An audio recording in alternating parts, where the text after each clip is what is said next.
நீ அதெல்லாம் கேட்கிற அதெல்லாம் கேட்கிற.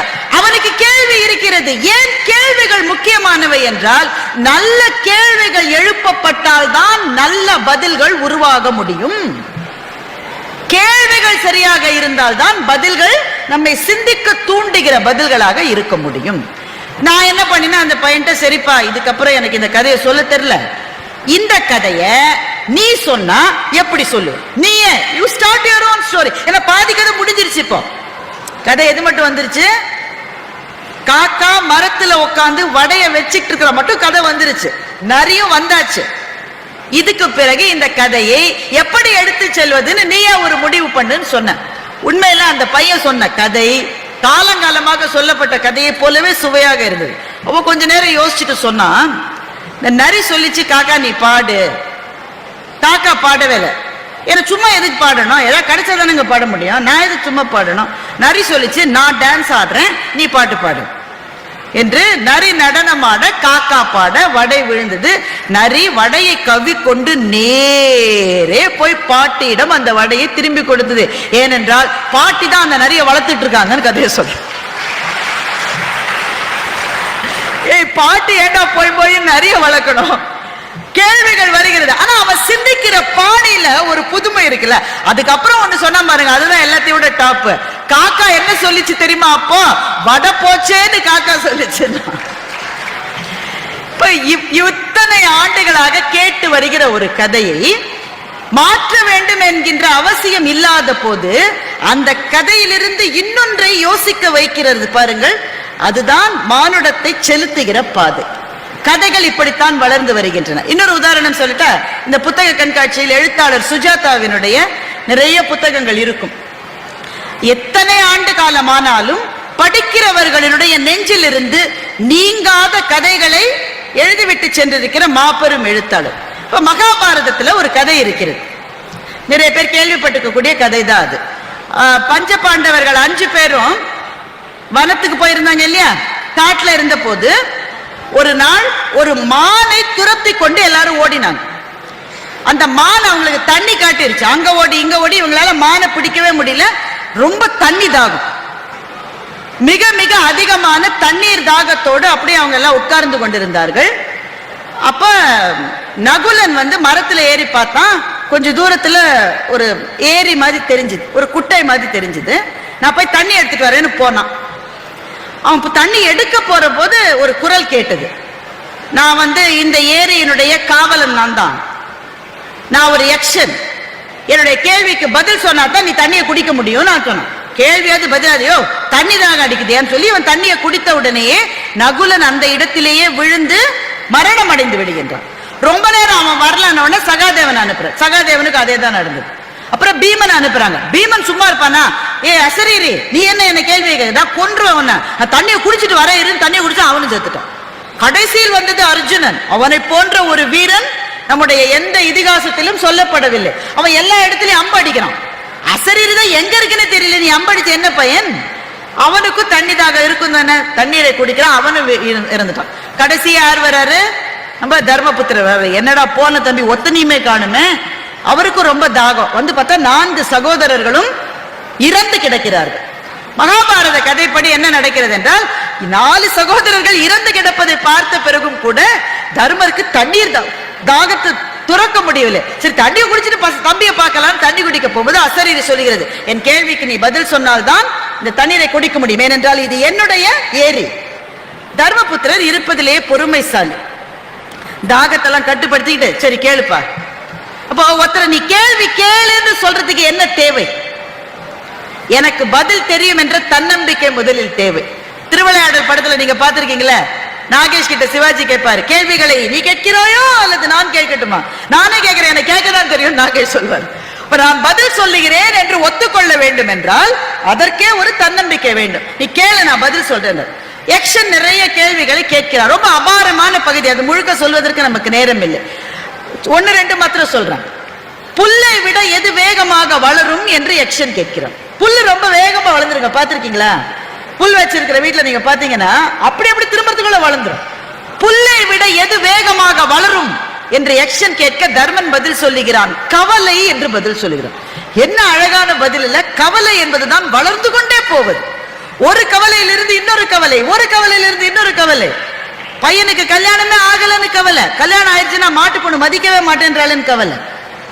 ஒரு கவலையிலிருந்து இன்னொரு கவலை வந்து கொண்டே இருக்கும். புல்லை விட வேகமாக வளருவது கவலை. பூமியை விட கனமானது எது என்று யக்ஷன் கேட்கிறார். பூமியை விட கனமானது தாய் என்று தருமன் பதில் சொல்லுகின்றார். அவ்வளவு பொறுமையும் தாங்குகிற சக்தியும் கொண்டவள் அவள். கேள்வி பதில். கடைசி கேள்வி ரொம்ப சுவாரஸ்யமானது. வெளியே போனவனுக்கு எது துணை? கல்வி. நீ இருக்கிற ஊர்ல இருக்கிற மட்டும் நீ படிக்காதவனா கூட இருக்கலாம், நீ எப்படியும் படிச்சுப்ப. ஆனா உன்னுடைய ஊரில் இருந்து இன்னொரு ஊருக்கு போனால் உனக்கு ஒரே ஒரு துணை, உன்னுடைய கல்விதான். எத்தனை பேரு ஐஏஎஸ் ஆபீசர்ஸ் இருக்காங்க, ஐபிஎஸ் ஆபீசர்ஸ் எந்தெந்த ஊர்ல இருந்து இங்க டிரான்ஸ்பர் வராங்க? எந்த நம்பிக்கையில வராங்க? அவர்களுடைய கல்வியின் மீது நம்பிக்கை வைத்து வருகிறார்கள். இங்க நம்முடைய குழந்தைகள், நம்முடைய பிள்ளைகள் நாளைக்கு பெரும் பதவிகளில் அமர்ந்து வேறு வேறு ஊர்களுக்கு, நகரங்களுக்கு போகிற போது நீங்க அப்பா அம்மா வழி அனுப்பி வைக்கிற போது அழுவீங்க. இது அப்பாவுக்கு அழவும் தெரியாது. அம்மாவாது காலையில இருந்து அழுது ஒரு வேளை முடிச்சிருக்கோம், அப்பாவுக்கு அழவும் தெரியாது. அழுவ வரும், ஆனா அழ தெரியாது.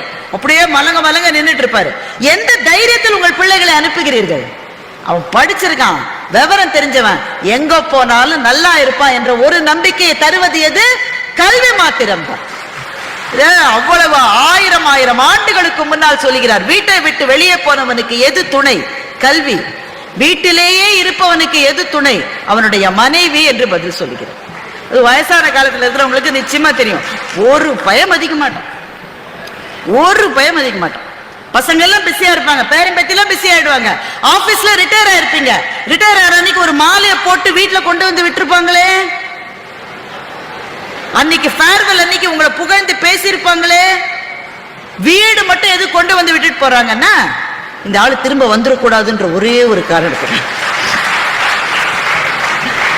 அப்போ நம்மை சுற்றி இருக்கிறவர்கள்லாம் நம்மள மறந்துட்டாங்களா? நான் எவ்வளவு பேருக்கு எவ்வளவு செஞ்சிருக்கேன். சொந்த தம்பி எப்படி பண்ண தெரியுமா அவனுக்கு? நீ அவன் கூட ஒரு போன் பண்ணி பேச மாட்டேங்கிறான்.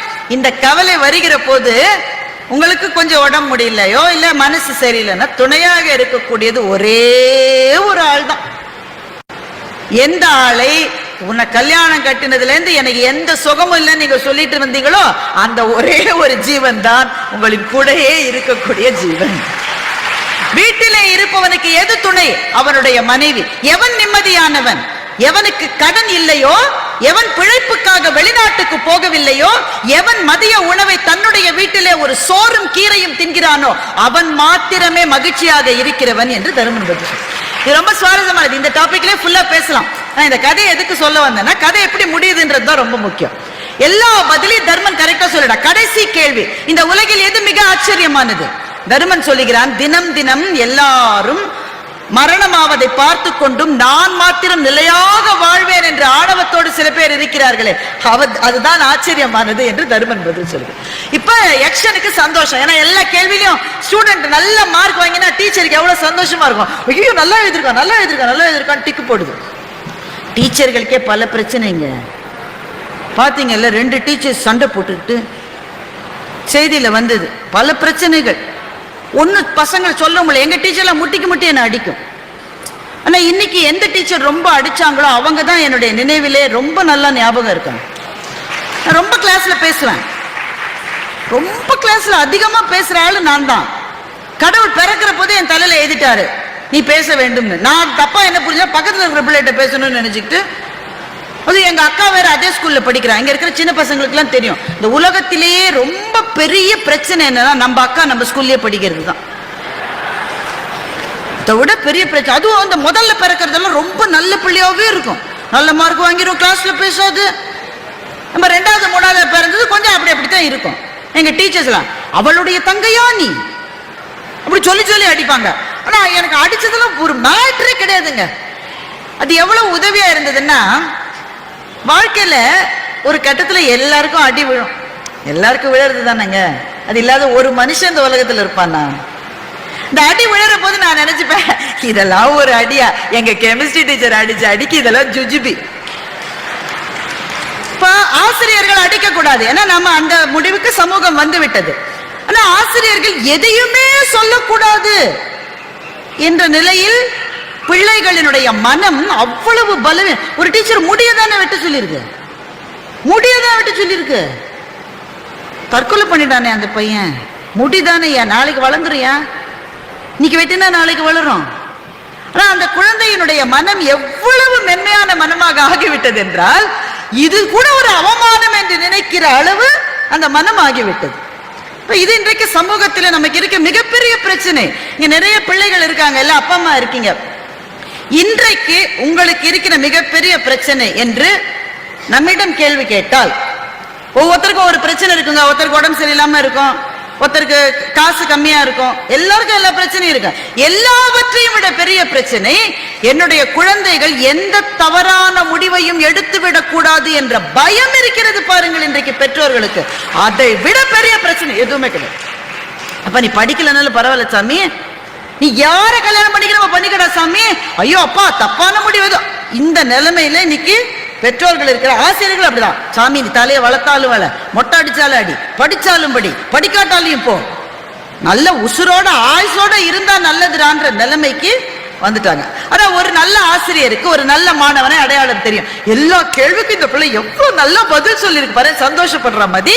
யக்ஷன் தருமன் எல்லா கேள்விக்கும் சரியா பதில் சொன்ன சந்தோஷப்பட்டு, உனக்கு நான் ஒரு பரிசு தரேன். உன் சகோதரர்கள் 4 பேர் செத்து போயிருக்காங்கல்ல, இந்த 4 பேர்ல யாராவது ஒருத்தனுக்கு மாத்திரம் நான் உயிர் தரேன். யாருக்கு உயிர் வேண்டும்? தருமன் என்ன சொல்லி இருக்க வேண்டும்? ஏன்னா திரும்ப போய் சண்டை இருக்குங்க, இனிமேதானே போய் மகாபாரத யுத்தம் இருக்கு. அந்த யுத்தத்துக்கு மிக முக்கியமா 2 பேர் தேவை. யார் அவங்க 2 பேரு? பீமனும் அர்ஜுனனும் தேவை. இவங்க 2 பேரை கேட்காமல் தருமன் 4 பேர்ல ஒருத்தர் உயிரை தான் தருவியா, நகுலனுடைய உயிரை கொடு என்று தருமன் கேட்கிறான். இப்ப அசரீரிக்கு இந்த யக்ஷனுக்கே கன்ஃபியூஷன் ஆயிடுச்சு. ஏய் நல்லா யோசிச்சுதான் சொல்றியா நீ, ஏதாவது டயர்ட் ஆகி தண்ணி தாகத்தினால உளறிய? நல்ல கேளு, பீமனோ அர்ஜுனனையோ கேளு, நகுலனை கேட்டு என்ன பயன்? தர்மபுத்திரன் பதில் சொல்லிக்கிறான், எங்க அப்பாவுக்கு 2 மனைவிங்க. முதல் மனைவி குந்திக்கு நாங்க 3 பேரும் பசங்க, 2வது மனைவி மாத்ரிக்கு நகுலனும் சகாதேவனும் மகன். எங்க அம்மாவினுடைய வாரிசாக நான் இருப்பது மாதிரி அந்த இன்னொரு தாயினுடைய வாரிசாக நகுலன் இருக்கட்டும் என்பதனால் அவனுடைய உயிரை கேட்டேன். இது கதை, ரொம்ப நல்ல கதை. இது நம்ம வாழ்க்கைக்கு வழிகாட்டுகிற கதை. ஏன்னா எல்லா சமயத்திலும் நமக்கு பிடித்தது ஒன்று இருக்கும், ஆனால் எது நியாயமோ அது வேறொன்றாக இருக்கும். What is comfortable and what is correct, இது ரெண்டுத்துக்கும் எப்பவுமே முரண் இருக்கும். இது சௌரியமா இருக்கு, இது சரியா இருக்கு. எதா செய்யறதுன்னா சௌரியமா இருக்கிறது தான் செய்வோம். வாட் இஸ் கம்ஃபர்டபிள் அதை செய்வோமே தவிர வாட் இஸ் கரெக்ட் அதை அப்புறம் பார்த்துக்கலாம்னு விட்டுருவோம். ஆனா தர்மன் சொல்லிக்கிற நியாயம் என்னவென்றால், எது உனக்கு மகிழ்ச்சியை தருமோ, எது உனக்கு நலத்தை சேர்க்குமோ அதை செய்வதை விட எது அறமோ அதை செய்வதுதான் உன்னுடைய கடமை என்பதுதான் இந்த கதை சொல்லுகிறது. இந்த கதையை சுஜாதா எடுத்துக்கிட்டாரு, சும்மா ஒரு ட்விஸ்ட் இந்த டேல் மத்தான. இந்த கதையை சுஜாதா எடுத்துக்கிட்டு இதையே எழுதுறாரு. நம்ம கூட படிச்சுட்டு வரும்போது இப்ப நான் சொன்ன எல்லாத்தையும் எழுதுறாரு. கதையில தெரிஞ்ச விஷயம் தானே, நமக்கு தெரிஞ்சதையே இவர் இவ்வளவு நீள. கடைசியில ட்விஸ்ட், கடைசியில யக்ஷன் கேட்கிறான், 4 பேர்ல ஒருத்தரோட உயிரை உனக்கு நான் காப்பாத்தி தரேன், யாரோட உயிர் உனக்கு வேணும்? இங்கதான் ட்விஸ்ட் வருது கதையில. சுஜாதா எப்படி எழுதுகிறார் என்றால், தருமன் பதில் சொல்லுகிறானா, கந்தர்வனே உன்னுடைய கேள்விகள் மிகுந்த சுவாரஸ்யமாக இருந்தது, எனக்கு 4 பேர்ல யாருடைய உயிரும் வேண்டாம் என்று தருமன் பதில் சொல்லுகிறான். இப்ப யக்ஷனுக்கு, அடப்பாவி மனுஷா, தம்பியா இல்லாம நீ மாத்திரம் இருக்கணும்னு நினைக்கிறியா? நீ 4 பேர்ல ஒத்தனையாவது கேளு, நீ யாருமே வேண்டாம். ஏன் அப்படி சொல்ற? ஏனென்றால் தருமன் பதில் சொல்லுகிறான், இந்த 4 பேர் உண்மையில செத்து போகல, இந்த தண்ணீரில் லேசா பெண்டத்தால் கலந்திருக்கிறது. இவர்களை நல்ல வெயில் அடிக்கிற இடத்துக்கு கூட்டிட்டு போய் நல்ல தண்ணியை கொடுத்தா அவங்களே எந்திரிச்சுப்பாங்க, நீ யாருடைய உயிரையும் கொடுக்க வேண்டாம் என்று தருமன் பதில் சொன்னதாக சுஜாதா கதையை முடிக்கிறார். இது மகாபாரத கதையை மாற்றலாமா என்றால், கதையை மாற்றுவதற்காக அல்ல, எதையுமே மாற்றி சிந்திப்பதற்கான ஒரு வாய்ப்பு எல்லா கதையிலும் இருக்கிறது. இந்த கதையில தர்மபுத்திரன் ஒரு சயின்டிஸ்டா இருந்திருக்கலாம். ஒருவேளை தன்னுடைய தம்பிகள் உண்மையிலே இறக்கவில்லை, அந்த தண்ணீரில் இருக்கிற பெண்டத்தால், நீங்க கேள்விப்பட்டிருக்கீங்க, கெமிஸ்ட்ரி படிச்சவங்களுக்கு தெரியும், மயக்கம் இருந்தது. சர்ஜரிக்கு முன்னாடி எல்லாம் லேசா கொடுக்கிறது அந்த பெண்டத்தால் தான். அது சாப்பிட்டா கூட கொஞ்ச நேரத்தில் எந்திரிச்சுவாங்க. நீ ஒத்தனையும் கொடுக்க வேணாம், 4 பேர் நானே காப்பாத்துக்கிறேன் என்று தருமன் சொன்னதாக சுஜாதா எழுதுகிற போது அந்த கதையை ஒரு சிறு புன்னகையோடு நாம் படிக்கிறோம். நாம் தெரிந்து கொள்ள வேண்டியது என்னவென்றால், எல்லாவற்றையும் மாற்றி யோசிப்பதற்கான ஒரு பாதை இருக்கிறது. ஆனா இதுல எதுல நம்ம எச்சரிக்கையா இருக்கணும்னாக்க, தவறான கதைகளை நாம் நம்பிவிடக் கூடாது. இப்போ ஜியு போப் இருந்தாருங்க, தமிழுக்கு எவ்வளவோ செய்திருக்கிற மாபெரும் அறிஞர். அவரை பத்தி ஒரு கதை சொல்லுவாங்க. அவருடைய கல்லறையில் ஒரு தமிழ் மாணவன் இங்கே உறங்கிக் கொண்டிருக்கிறான் என்று ஜியு போப் எழுதி வைக்க சொன்னார்னு. ஜியு போப்போட கல்லறைக்கே நான் போய் பார்த்துட்டு வந்தேன், அப்படிலாம் எழுதி வைக்கவே இல்லை. இது அவங்கவுங்க அடிச்சு விடுற கதை இதெல்லாம். இப்ப இந்த அடிச்சு விடுகிற கதைகளை நாம் நம்ப கூடாது. ஏனென்றால் வரலாறு முக்கியம் அமைச்சரே. எது நடந்ததோ அதைத்தான் மிகச்சரியாக நாம் நினைவிலே கொள்ள வேண்டுமே தவிர நாம கதைகளை அங்கேயும் இங்கேயுமா சேர்ப்பது என்பது முறையல்ல. இதே மாதிரி இன்னொரு கதை, பாரதியாருக்கும் காந்திக்கும் கடித போக்குவரத்து இருந்ததுன்னு நிறைய பேர் சொல்றாங்க. அது காந்தி ஒரு முறை பேசுகிற போது ஆங்கிலத்திலே பேசினாராம். பாரதியார் காந்திக்கு கடிதம் எழுதுகிறார், நீங்கள் எதற்காக அந்நியரின் மொழியிலே பேச வேண்டும், உங்களுடைய தாய்மொழியான குஜராத்திலேயே நீங்கள் பேசலாம் தானே என்று பாரதியார் காந்திக்கு கடிதம் எழுதினாராம். உடனே காந்தி பதில் போட்டாராம், அது சரி, இதை சொல்லுவதற்கு நீங்கள் ஏன் எனக்கு ஆங்கிலத்தில் கடிதம் எழுதினீர்கள் என்று காந்தி பாரதியாரை கேட்டாராம். பாரதியார் அதற்கு பதில் சொன்னாராம், ஒருவர் செய்தது சரியல்ல என்று நினைக்கிற போது அல்லது ஒருவரை திட்டுகிற போது என்னுடைய அருமையான தாய்மொழியில் நான் அதை செய்ய மாட்டேன், இன்னொரு மொழியில் தான் அதை செய்வேன். நாம கூட கைத்தட்டி ரசிக்கலாம். ஆனா உண்மை என்னவென்றால் இப்படி ஒரு கடித போக்குவரத்து பாரதியாருக்கும் காந்திக்கும் நடக்கவே இல்லை. ஏனென்றால் காந்தி எழுதிய எல்லா கடிதங்களும் வெளிப்பட்டு விட்டன, எல்லாத்தையும் முறையா தொகுத்திருக்காங்க. இது யாரோ ஆர்வ கோளாறுனால கதை நல்லா இருக்கு, ஆனா உண்மையிலே இது நடந்ததா என்றால் நடக்கவில்லை. அலெக்சாண்டருக்கும் போரஸுக்கும் நடந்ததை பற்றி ஒரு கதையை சொல்லுவார்கள். அலெக்சாண்டர் இந்தியாவுக்கு எப்ப வந்தான்? கிறிஸ்து பிறப்பதற்கு 300 ஆண்டுகள் முன்பு அலெக்சாண்டர் இந்தியாவுக்கு வந்தான். இந்தியாவுக்கு உள்ளே வராமல் அந்த எண்டிலே நின்னுட்டான், வடக்கு முனையிலே நின்னுட்டான். என்ன காரணம் என்றால் புருஷோத்தமன் என்கின்ற ஒரு அரசனோடு அலெக்சாண்டர் போரிட்டதாகவும் அந்த போரிலே புருஷோத்தமன் என்கிற போரஸ் தோற்று போனதாகவும் ஒரு கதை சொல்லுகிறார்கள். அப்ப போரஸ் அலெக்சாண்டர் வர சொல்லி, நீ என்கிட்ட தோத்து போயிட்ட, நான் உன்னை எப்படி நடத்த வேண்டும் என்று அலெக்சாண்டர் கேட்டானா. போரஸ் சொன்னானா, என்னை ஒரு மன்னனை போல நீங்கள் நடத்த வேண்டும். இவ்வளவு வீரம் செறிந்தவர்கள் இந்தியாவில் இருக்கிறார்களான்னு சொல்லி அலெக்சாண்டர் திரும்பி போயிட்டான்னு ஒரு கதையை கேள்விப்பட்டிருக்கீங்களா இல்லையா? நீங்களா 4-5 பேர் தான் தலையாட்டுறீங்க இந்த கதை. இப்படி உண்மையில ஒண்ணு நடக்கவே இல்லை. அலெக்சாண்டர் ஏன் திரும்ப போனான் என்றால் அவனுடைய வீரர்கள் சலிப்படைந்து விட்டார்கள், டயர்ட் ஆயிட்டாங்க. எவ்வளவு நாளையா சண்டை போட்டுட்டே இருக்குது, வீட்டுக்கு போய் பொண்டாட்டி பிள்ளைகளை பார்க்கணையா, வாயா திரும்பி போலாம் அலெக்சாண்டர் கூட்டிட்டு போனாங்களே தவிர போரஸ் இப்படி சொன்னதற்கு கிரேக்க சரித்திரத்திலையும் சரி இந்திய சரித்திரத்திலையும் சரி சான்றுகளே இல்லை.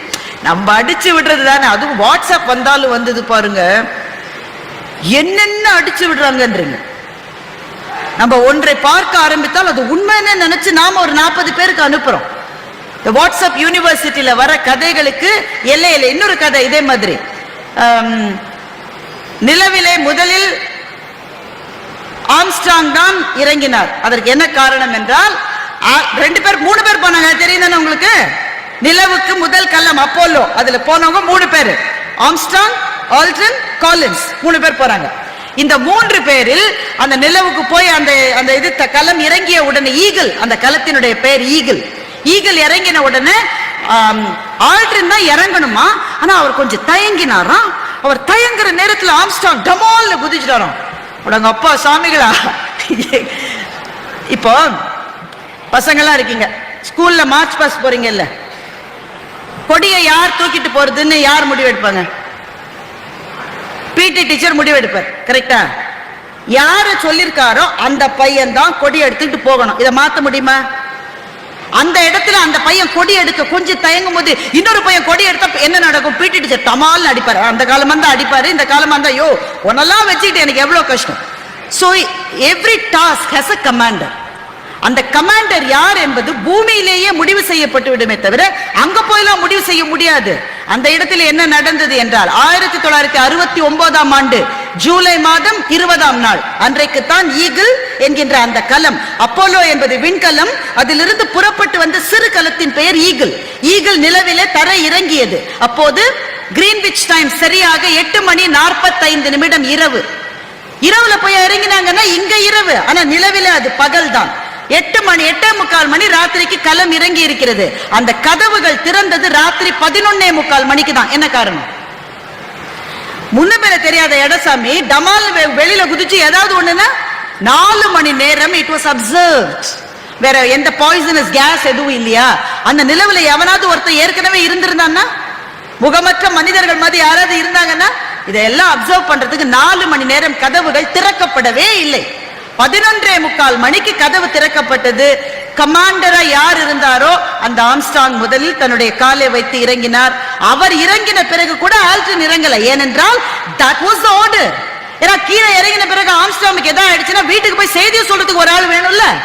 ஆல்ட்ரின் கிட்டத்தட்ட 1/4 மணி நேரம் உள்ளேயே இருந்து அதற்கு பிறகு நிலவில் இறங்கினார். காலின்ஸ் நிலவில் இறங்கவே இல்லை. அவர் முழுக்க முழுக்க களத்துக்குள்ளேயே தான். 2 பேரும் காலி ஆயிட்டாங்கன்னா ஒரு ஆளாவது திரும்பி போகணுன்றதுக்காக. இதெல்லாம் யார் இறங்கணும், யார் கால் வைக்கணும்னு முன்னாடியே சொல்லிதான்